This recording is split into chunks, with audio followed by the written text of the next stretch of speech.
All Hello, right. this is Stuart Nachbar with Educated Quest. With me is Dr. Glenn Platt. He is a professor of marketing and director of the Emerging Technology in Business and Design program at Miami University in Oxford, Ohio. The Miami in Ohio was Miami University before Florida was ever a state. This program that Dr. Platt is director is a collaboration between Miami's Farmer School of Business and the College of Creative Arts at the university. Now, Miami is known for many things. The university's been around longer than many state schools. It has a lineage to football as the cradle of coaches. It is known as the mother of fraternities. And in the 19th century, it was known as the Yale of the Midwest. Robert Frost, who many of you, if you took even a ninth grade English class, said that Miami, the poet, who also spoke at JFK's inauguration, he said that Miami was like the most beautiful campus anywhere. And Miami, and I've been there, I can safely attest this is a beautiful place. But Miami also has another nickname that it has earned far more recently. And Dr. Platt is very much involved in that. Miami is the epicenter for esports in education and competition in our country. This is the first Division I university to have a varsity esports team and has built an academic foundation around esports as well. Glenn, thank you for joining me today. Thanks for having me here, Stuart. What led Miami University to support a commitment to esports outside in academics and in supporting a competitive team and supporting a venue? Well, two things. So first, um, this grew as a grassroots effort from our students, and so this was not a top-down directive. If you look across the whole country, the bulk of esports that's happening on collegiate campuses is happening with clubs, in sort of the student affairs world. There's all kinds of clubs there. I mean, literally, it's hard to find a university that doesn't have multiple esports related clubs. Elevating esports to a varsity level and then building the curriculum that we have around it was really the idea of one of our students who graduated and went on to work at Blizzard and a couple of other game companies. But she came to me and pitched it as an idea. So I think the first part of the answer is it came from the students. But the second, and it's the reason it had traction, was the recognition that ultimately, I don't know, I sometimes tell the story of the apocryphal story of the bank robber who they said, why do you rob banks? And, his answer was, well, that's because where the money is, right? Not actually a true story, but it's one we like to tell. We're a university, right? So why do we have esports? Because that's where the students are. I mean, this is the primary mode of entertainment for their generation. That for the college age student demographic, they watch more esports online than all other traditional sports online combined. Add them all up, right? It's going to be in the Olympics. It is. They sit and watch with an average of 2 hours or more at a sitting, right? This is where they live, and as a university, we have a responsibility to meet them where they live, and so that's why we do this. This is part of our obligation. Do students also spend more time as players as well as spectators at They do esports more so than both. learning baseball or football? Yeah, right. Like most people who go to collegiate football games do not play collegiate football, but there's a much greater percentage of esports viewers that play esports. They all certainly play video games. They've all, this is that generation. They've been raised on that. This is just part of their entertainment portfolio. But yeah, for sure, not all of them though. And I think that's important to note that there's definitely a population that likes watching other people play these games purely for entertainment, not as I want to get better at it kind of activity. Can you walk me through the curricula at Miami that relate to esports? Yeah, we thought a lot about the curriculum because, you know, esports is, in some ways it's a lot like traditional sports, and in other ways it's really different. And one of the ways it's different is the skill sets that go into esports can be spread across the entire institution. So playing, you know, being involved in esports doesn't mean simply playing the game. In fact, you know, very few of our varsity players will go on to be professional esports athletes, but the ecosystem of jobs in esports is massive. So everything from promotion and marketing to event management to physical training to psychology, to communication, media rights, broadcast, all of these pieces of the university fit in. So when we started to build the varsity team, we recognized that this was a growing marketplace for jobs. I think the Esports Observer said that from 2019 to 2020, there's been a doubling of jobs in the esports world, the professional esports world. And most of those jobs are back office jobs. So the degree is designed to help people enter that space professionally. So we have we have 6 courses that make up our certificate program. The certificate is both an undergraduate and graduate certificate. So students can enroll in it. They don't need to be Miami students even, you know, they can enroll from another university as undergrads or grads. But the 6 courses are Introduction to Esports, Esports Broadcasting, Esports Event Management, the Business of Esports, Special Topics in Esports, which varies depending on who we bring in from industry to teach that, and Esports Brand Management. So those are the 6 courses that we offer, and they're offered at both undergraduate and graduate levels. Would an executive in esports also function like maybe a general manager of a Major League Baseball team, where they have to look Yeah. for talent, and they have to manage a budget, and they have to figure out where they find the talent and develop it? Yep, exactly. Yep, I think there's a real clear corollary there. How many students are engaged in esports through the academic aspects versus being, actually competing? Well, it's a complicated question. So at the club level, we have somewhere like, I think, 800 students on campus actively involved in an esports club in one way, shape, or form. It could be a Pokemon club or a Smash club or a League of Legends. At the varsity level, it's a whole different ball of wax. It's the difference between, you know, pickup football games and varsity football, you know, in the arenas. So we have dedicated arenas that our varsity team practices and competes in. We have tryouts. It's a very elite group that ultimately are part of the varsity team. So the varsity team's small-ish. I think we have a total of 30 something e-athletes. And I say smallish because each game is typically 5 or 6 players. And so, you know, an athlete in esports will typically be only a varsity player for a particular game. So we compete in 5 different games. And so we have 5 different varsity teams, I guess, is a way to think of it. So that's the size of that piece of it. You know, our degree program, the general one, the Emerging Technology in Business and Design, has about 800 students or so, 750 students who are studying it. A portion of those will take some esports courses. They're not required to. And then the ones who've dedicated the esports certificate, we just launched that. So our numbers are kind of hard to get our head around at the moment, but, you know, I'd venture to say we've got 100 or so. Are there academic and athletic scholarships for esports? There are athletic scholarships. We do not have academic scholarships in esports, mostly because Miami tends to centralize their academic scholarship pools. You know, they're not quite as attached to degree programs. And so Miami does have quite a lot of academic scholarships. And if someone was interested in studying esports, you know, there's hopefully a good chance that they would be qualified for those. For the team, for the sports team, for the varsity team, we do have dedicated scholarships. It's critical.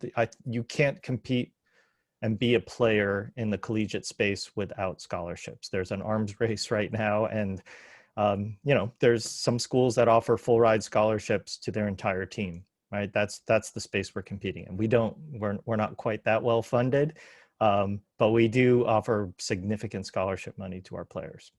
The schools that go to the highest extreme, is that more than they would typically offer an athlete who plays a physical sport, like football, as an Yeah, example? I think the ones that are, I mean, interestingly, the schools that are most active in the scholarship space are not typical football schools. So it's kind of it's a little bit apples and oranges, um, but yeah, I think it's fairly similar. It would not be more, you know, it would just be a free tuition, right? Free tuition is free tuition regardless of the sport you play.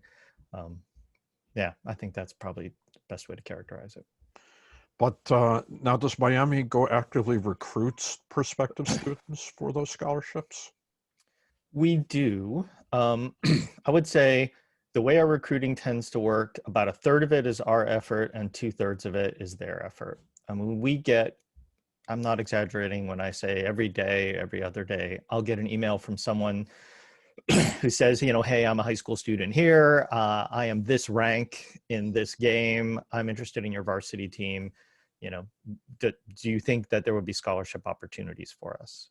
That's actually the more common thing.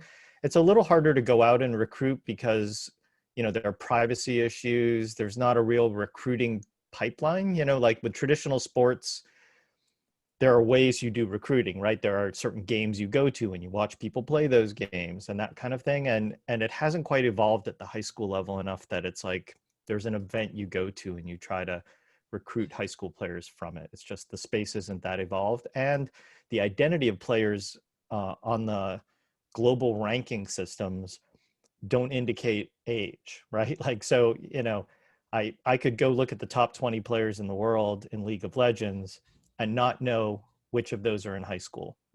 Some of them probably are, right? Esports players peak as players late in high school, early in college. After that, their reflexes start to dull. That the you know they're just not quite as effective as they were. And so it's a really strange space. It's not like collegiate football where you peak as a player in the pro years often. It's a space where often people will go from high school to pro and then to college, right? And that's proven to be a really good recruiting strategy for us. You know, we look. Matter of fact, we just this year we gave a scholarship to an ex-pro Overwatch player, and you know it's funny to talk about someone retiring as a pro player, you know, at 22 years old or 21 years old, but that's what happens in this space. So there's a kind of a backwards way it works in that recruiting sense. Could it go the other way? Let's say a student who's a top player on a college circuit gets recruited by a professional team and For decides sure. to leave college and maybe come back later to finish Yep. a degree. Yep. In fact, one of the schools that we compete quite seriously with, that I will remain unnamed here, but they tend to recruit these players who are actually at the school maybe for a year or two, you know, kick butt on that varsity team. They get recruited into pro and they drop out of school with the plans to come back later. That's a for some schools that's a pretty common path. And for us, that's been less so. I mean, as you mentioned, sort of with Miami's history and our culture, I mean, we're an undergraduate liberal arts institution. That's our commitment. Our commitment is not, you know, to help people become, you know, pro athletes. That's, you know, if you want to play pro football, you're going to, that Ohio State can take care of that. You know, people come here because they're going to get an incredible education, right? And at the end of the day, that's our appeal to potential varsity players is like, look, you know, your odds of having a long career in this space are somewhat limited. It's better, it's more important you get an academic degree that you can trade on and that you can build on and that has worth. And we think Miami is the most academically sound player out there. There are in other sports, there are fairly common rules every year that don't change. A football field is 100 yards. Baseball, Right. there's a certain distance between the bases and the pitcher's mound and home plate. But this is where, in this, versions of a game get updated. And how do people prepare for the updates in League of Legends or the other games? Yeah. You know, you've hit on, I think, a critical difference between esports and traditional sports. I often get asked, well, will the NCAA start to take on esports? And my opinion is no, maybe in a long time, but think about these problems, right? And you've identified the primary one is the game is owned by a company, right? Football isn't owned by a private company. They can't raise the football goalposts, like you say, midway through the year. But the games we play do. The rules change, the gameplay changes, the way that, damage is taken by your character or given by your character can be changed with updates to the game. And private companies own these IP, and so they dictate the rules of the game. And even to make things more complicated, the games we play in collegiate esports are also constantly changing. So Valorant, for example, is an esport that 2 years ago nobody was playing, or very few people were playing at the collegiate level, and now I would argue it's one of the hottest, if not the hottest, collegiate esport. And so the games change internally. The difference between the games is constantly changing. And so, it's an amazingly dynamic space, incredibly dynamic space, and it's very hard to keep up. It's difficult to coach. Talking to your marketing professor side for a moment, Mm-hmm. how do the companies that make these games think about updating them? Do they talk to players? Do they talk to spectators? Do they talk to other influencers? How do they Yeah, gather information to make them think about updating the games? they do. So, so there's a couple of different ways. First, it's important to note relative to other sports, like this is a sport where everything is being measured. So, with football, like imagine there were trackers on every piece of a player's body, and you knew at every moment in time what they were doing and how they were doing it.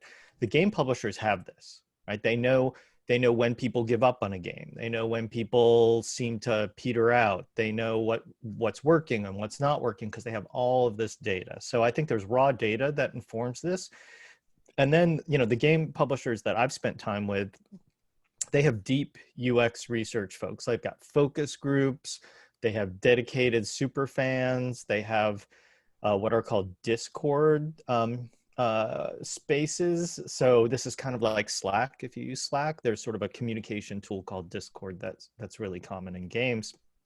And they have these communities that they ask questions to and engage in conversation. So there's quite a lot of user feedback that goes into the dynamic game thing. What about reward systems? Different players in other sports are motivated by certain rewards. If I get 200 hits in a season, I'm going to make this much more. If I reach a certain goal on the field or with my team, I'm going to get this much more. Are there reward systems in place that motivate people who compete? There are. So there are two. First, most games have badges for levels, right? The phrase leveling up has now sort of made it into popular parlance, but it comes out of games. You level up, you move up a level. And so when you move up that level, you're now a platinum player or a diamond player, right? You've got these kind of badges. Now, those are not remunerative indicators. They're just sort of a badge of like show off to your friends ish. But most significant esports competitions come with cash prizes. And when I say cash prizes, like Dota 2, their world championships have a total prize pool. I think the last time it was something like $40 million, $50 million was the prize pool. And that's not to say one person or one team won that, but the most winning professional team will easily make, $2 million, $3 million in prize winnings, and multiples of that in endorsements and sponsorships, because that's where the money is, right? So my marketing hat right now, every brand in the world wants to figure out how to get their brand in front of the young generation, which uses, their cord cutters and ad blockers. And so traditional marketing is almost useless for this generation.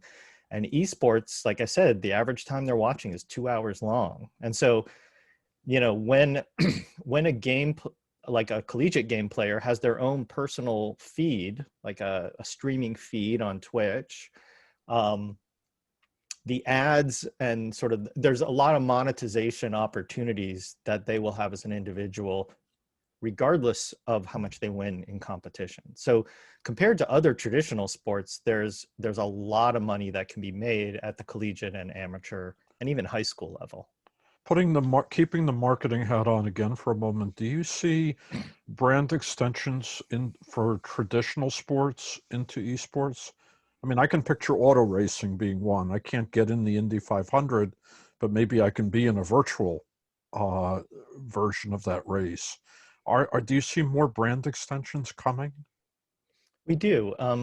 It's been actually an interesting pattern to watch recently because esports, the sort of original esports, have not been traditional sports games.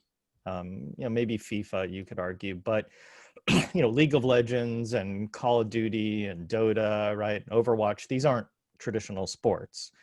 But what we've seen is now NBA 2K has a league, and it's partnered with the NBA. So the Cleveland Cavaliers, for example, just up north of us, have a Cleveland Cavaliers esports team and a Cavaliers basketball team, obviously. And they have a great arena that they play in. The players are getting paid not insignificant amounts of money. And so it's become an extension of the NBA. And so all the traditional sports are now looking at those extensions. Interestingly, to your point about car racing, in the early days of the pandemic, when there were no traditional sports to watch, NASCAR held an e-NASCAR event, and it was televised. And that audience was the largest audience ever to watch esports on television. I think it was 1 million people, something like that. So yeah, there's definitely a future there for And the sure. drivers were people who were gamers as opposed to actual NASCAR drivers. Yeah, it's a different skill set. Is there a game piece that lets you steer? There are game controllers, yeah, that let you steer, but it's still not quite the same tactile experience as being in a car, for sure. Um, your students and student athletes, what have been their outcomes from the academic side as well as from the competitive side? Yeah, it's a great question, Stuart. I think again, this is an example of where esports differs from other varsity sports. Esports players tend to be overrepresented from STEM disciplines. So, they're often interested in being computer scientists or some sort of engineer or, the physical sciences. We one of our varsity players went on to med school.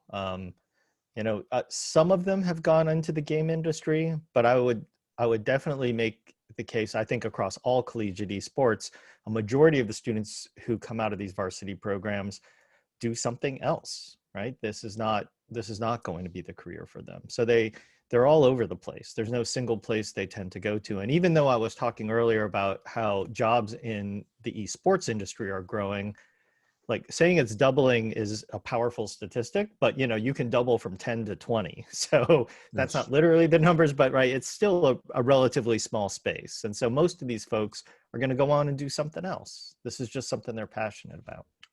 Will the skills that someone learns in marketing, would they be transferable to traditional sports and to other entertainment businesses? Yeah, I think it would, right?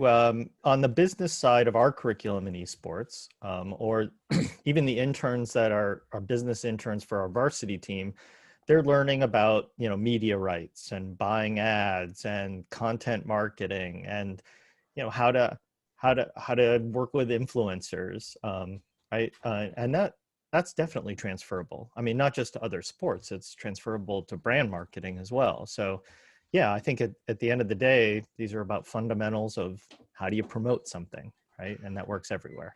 Now, I've read that Miami has started a high school program as well.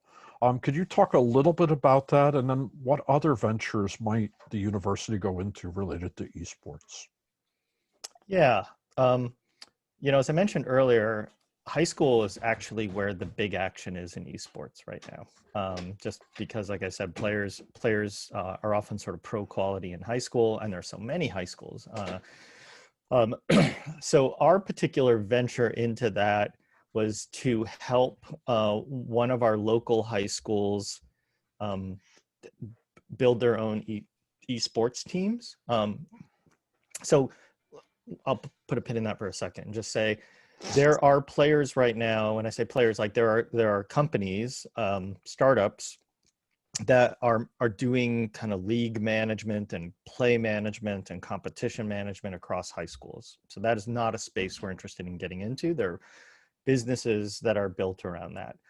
What we are interested in this case, is particularly trying to help a school that does not have the resources to have an esports team. This is a school that, you know, is struggling financially, that the students at the school don't typically have the kind of means to buy a $3,500 gaming computer, which is what a PC is a good gaming PC could easily run you. And so what we're doing is outfitting a lab there with these high-end computers, and then teaching some sort of training and courses to help the kids get up to speed, with the hope that this becomes then a bridge for them to Miami, right? That they decide to come here, and even if they don't compete on our varsity team, they're interested in being part of this conversation. So that's what we're doing at the high school level. Last question then, given what you just said, if a high school student contacts you and their academics don't necessarily point to your curriculum, but they've been competing on their own, what would you tell them to help them consider Miami? Yeah, I think there's two paths for a player at Miami. So one is just the kind of student who just wants to play their game, and that's it. It would be, look, play your game, and at the same time, you're going to get a degree. I mean, Miami's degrees, as you well know, you know, we kind of overperform. Our students do well, and I'll say in our major. And certainly they don't have to major in our degree to be part of our varsity team. But in our major, you know, we have starting salaries higher than the business school. We've got 98% job placement. So this gives them an opportunity to both pursue their passion, which is playing the game, and work on developing a degree and expertise that can launch their career. The second kind of person who wants to come is the one who does want to study esports, right? Who thinks this is not just something they want to play, but this is something they want to learn about, and they want to become maybe a game developer, right? So we have, a top 20 game program here.